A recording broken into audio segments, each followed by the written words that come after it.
ไปเบิ่งอีกบรรยากาศหนึ่งในการขายกระตาของขวัญดอกไม้ต่างๆ โดยเฉพาะในระยะปีใหม่นี้ถือว่าหลากหลายโอกาสสำนักงานต่างๆก็มีการอวยพรซึ่งกันและกันดังนั้นจึงเฮ็ดให้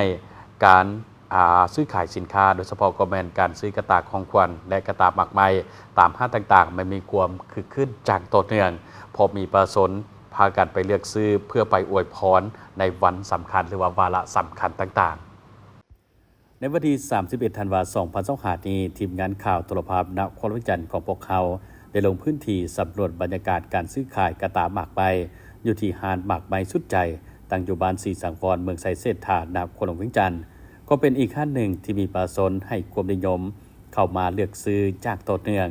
ซึ่งท่านนางสุดใจไสสนาเจ้าของหาดหมากไม้สุดใจได้ให้สัมภาษณ์ว่าหาดหมากไม้สุดใจได้เปิดให้บริการมา25 ปีแล้วและในระยะส่งท้ายปีบรรยากาศการค้าขายถือว่าคึกคืนสมควรมีทั้งลูกค้าเก่าและลูกค้าใหม่เข้ามาอุดหนุนจากต่อเนื่องเนื่องจากว่าทางห้างมีบริการให้ลูกค้าเลือกหมากไม้เองแล้วให้ทางห้างจัดห่อพิเศษตามความต้องการหรือจะเลือกซื้อกระตาที่ทางห้างจัดสำเร็จรูปไว้แล้วก็ได้โดยมีหลากหลายรูปแบบและราคาให้เลือกซึ่งเริ่มต้นราคาอยู่ประมาณ 300,000 หา 1,500,000 กีบตามขนาดและประเภทของหมากไม้สบายดีซื้อแม่สุดใจเด้อห้านตั้งอยู่ถนนสีสังวรแถวตลาดน้อยนาไซคึกคืนเจ้ามีคนมาใช้บริการหลายมาเลือกฮอและก็บางคนสะดวกจับไปอวยพรเลยมีบริการทั้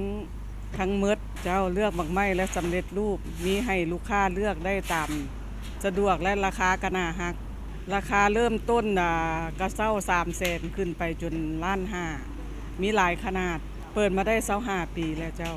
ลูกค้าประจำเลยเจ้าหมากไม้เฮานำเข้ามีคุณภาพเฮาคัดแต่คุณภาพดีๆมาให้ลูกค้าบริโภคสุดท้ายนี่ขอฝากเชิญชวนบรรดาลูกค้ามาอุดหนุน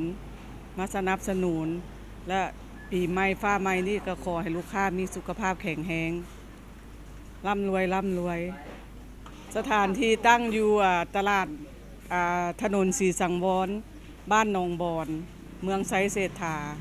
เบอร์โทร555-14201ในโอกาสนี้ทานนางสุดใจไสสนาก็ได้ฝากเชิญชวนประชาชนและผู้ที่กำลังซอกหากระตาหมากไม้เพื่อไปมอบอวยพรระยะปีใหม่นี้ให้สามารถเข้ามาเลือกซื้อได้อยู่ที่ห้างหมากไม้สุดใจบ้านสีสังวรเมืองไซเศรษฐานครวิจันทร์เพื่อร่วมกันส่งมอบความหมายและความปรารถนาดีให้แก่กันและกันในปีใหม่